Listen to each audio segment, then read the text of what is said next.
Alors toujours à mes côtés, le docteur Jimmy Mohamed, et elle entre dans ce studio à l'instant. C'est Catherine Blanc. Catherine Blanc, sexologue et psychanalyste à Paris. Aujourd'hui, Catherine, on a une question de Sylvain que je vais vous lire tout de suite. Je vais beaucoup sur les sites de rencontres et j'en fais quelques-unes de sympas, mais ne trouve pas la perle rare. Enfin, en tout cas, quelque chose qui pourrait être durable. Vous pensez que c'est parce que c'est un peu glauque finalement comme façon de démarrer une histoire d'amour? Peut-on vraiment rencontrer l'âme sœur quand ça démarre sur la toile? Alors Catherine, on va aller droit au but. Est-ce qu'il est possible d'avoir vraiment une très très belle histoire d'amour? J'imagine que oui. Enfin, depuis ces dernières années, vous avez dû en voir beaucoup, non, comme ça? Bien sûr, c'est-à-dire qu'il n'y a pas un seul lieu de rencontre et ce n'est que qu'est-ce qu'on fait des occasions de rencontre, qu'elles soient sur la toile, qu'elles soient dans la vraie vie, qu'elles soient dans le cadre du boulot, qu'elles soient dans le cadre des relations parfois compliquées, des relations amicales. Eh bien, de toute façon, c'est ce qu'on en fait qui fera que cette relation va prendre un peu plus de densité et qu'on va pouvoir y asseoir une confiance. L'erreur, en fait, ce qu'on pourrait dire, en tout cas de la problématique de la toile, c'est l'idée de faire des rencontres comme on va au magasin et puis on dit surconsommer peut-être. Voilà, je vais essayer ce paquet de lessive et puis ce paquet de lessive et puis cet autre paquet de lessive, sans prendre le temps d'aller au-delà de la simple image, par exemple. Regardez comment sur les sites de rencontres on fait défiler les visages en disant non, pas toi, pas toi, à droite, pas toi, à gauche. Enfin, je sais pas trop comment ça marche, mais c'est d'un côté ou l'autre, on élimine quoi en fait. C'est ça. Et puis toi, je match. Alors on match sur un trait, et on matche pas sur des gens qui, si on les avait rencontrés dans la vie, certainement on serait tombé en pamoison. Donc en réalité, on s'empêche un peu. Ouais. Voilà, on s'empêche de découvrir un peu plus profondément la possibilité d'un échange avec l'autre. Quand même, si on vous écoute, on comprend que c'est pas forcément non plus un mode tout à fait sain, les sites de rencontres. Alors je caricature un peu vos propos évidemment, mais on a l'impression que c'est un peu le supermarché. On a tellement de choix qu'on ne sait plus qui choisir et qu'on devient très exigeant.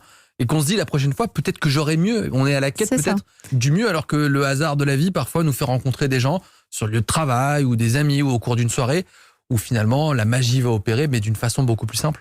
Oui, vous avez tout à fait raison. C'est-à-dire que c'est exactement comme si vous étiez dans un système de jeu. Vous avez gagné 10 € avec votre ticket. Au lieu d'être tout content de vos 10 €, vous dites « Ah mince, j'ai gagné 10 €, mais si je rejouais mes 10 €, je gagner 20 cette fois. » Exactement. Ouais.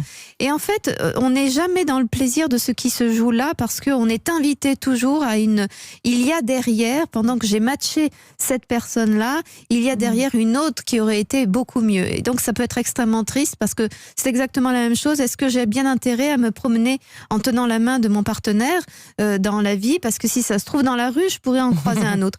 Et donc on peut faire ça à l'infini. Parce que ce qui fait la valeur, c'est la rencontre. Ce qu'il dit Sylvain, quand même, c'est qu'il va sur des sites de rencontres. Est-ce qu'il n'y a pas peut-être, j'en sais rien, un guide pratique de comment bien utiliser ces sites de rencontres? Déjà, peut-être n'en avoir qu'un seul, c'est peut-être mieux que de multiplier la fréquentation de plusieurs sites de rencontres, non? Mais c'est ça, c'est-à-dire qu'il cherche la perle rare. Donc il va partout. Il va partout, il va tout dans toutes les bijouteries. Donc évidemment, à force d'avoir l'idée qu'il cherche la rare, qui ne sera donc pas dans une bijouterie par définition, parce que si elle est si rare que ça, elle n'existe nulle part, vraiment, quoi. Elle est dans un endroit caché et pas dans un endroit mis sur la toile.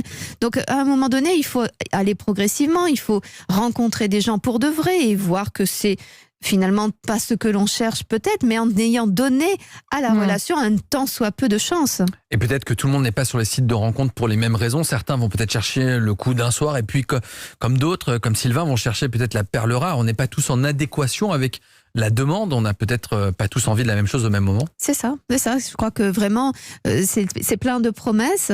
Certains vous vantent la liberté, d'autres vous vendent l'amour ou la cohérence des relations, mais ce sont que des arguments de vente d'un site. Rendons-nous à l'évidence qu'au milieu de tout ça, il y a juste des consommateurs, où il y a des énamourés qui cherchent désespérément l'âme sœur. Et d'ailleurs, est-ce que l'âme sœur existe? Non. Si c'est moi au féminin ou moi au masculin. L'âme sœur n'existe pas, mais qu'est-ce qu'elle vient de nous dire là, parce que tout simplement, on se cherche soi d'une certaine manière, et accepter de rencontrer l'autre, c'est accepter une part de frustration qui n'enlève en rien au charme de l'autre dans la réalité. Jimmy, ça vous perturbe? Non, c'est une bonne chose de pas, parce que si on dit qu'il n'y a qu'une âme sœur, ça veut dire qu'on fait une rencontre une fois dans sa vie et que si on ne la rencontre pas, c'est fini, il n'y a plus rien. Si on ne la rencontre pas, c'est terminé à jamais. Alors que là, et vous imaginez le bol, il faut qu'elle soit dans notre quartier. Sinon, ça se trouve, elle est à l'autre bout du monde et vous êtes mal barré. Ouais. Donc heureusement, il y en a plein. Donc prenons le temps de rencontrer celles qui sont. Oui, moi j'ai trouvé la mienne, tout va bien. Oui, moi aussi, c'est parfait. Merci beaucoup, Catherine, pour ce message d'espoir malgré tout. Merci. Bien sûr. Il n'y a que de l'espoir quand on ambitionne l'amour de toute façon.